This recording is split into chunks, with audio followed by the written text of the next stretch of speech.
Analysts say Eskom can turn the corner if it converts its current debt to equity. Currently, the power utility has a 367 billion rand debt burden, and it says it's unsustainable. Last week, the power utility released the company's delayed interim financial statements, indicating that credit lines to the company had been restored. But Board Chairperson says no company can run with this type of gearing.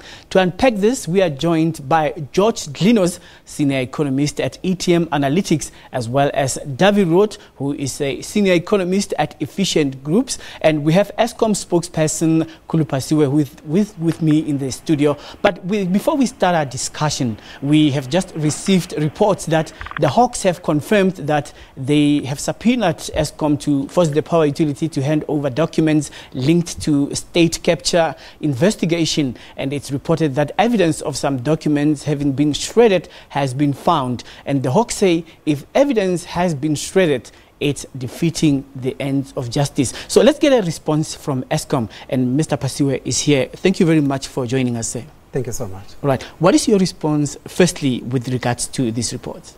Well, I think the starting point is to maybe correct some of these reports that we have had, where the insinuation is that the Hawks have basically raided Eskom offices, and there was some kind of a search and seizure kind of operation going on there. On the, I think on the 22nd, something like 2 days after Mr. Pagamane Hadebe and the new board have been appointed, there was a meeting between him and the Hawks, which was at Megawatt Park. They were requesting for information related to some of the contract that Eskom has signed. So in other words, this was a civil meeting where they were asking for information, which Eskom has put together and has now sent through to the Hawks. And we've also indicated that we will be cooperating with them and giving them all the access to all the information that they need, and any other employees within Eskom who may have other information that may not be contained in the formal documents that we have.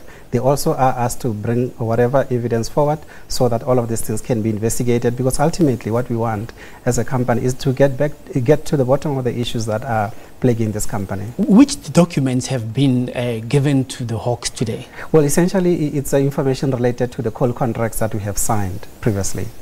Yes.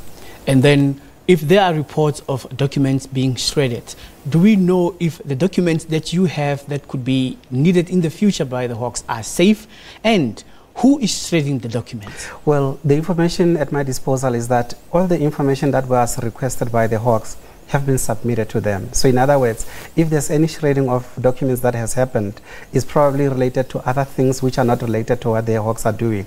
But even in that case, then, we as a company, we are saying if anyone has shredded any documents, so clearly they need to explain to management as to who that person was, why did they shred that information, and then the matter will be taken from there.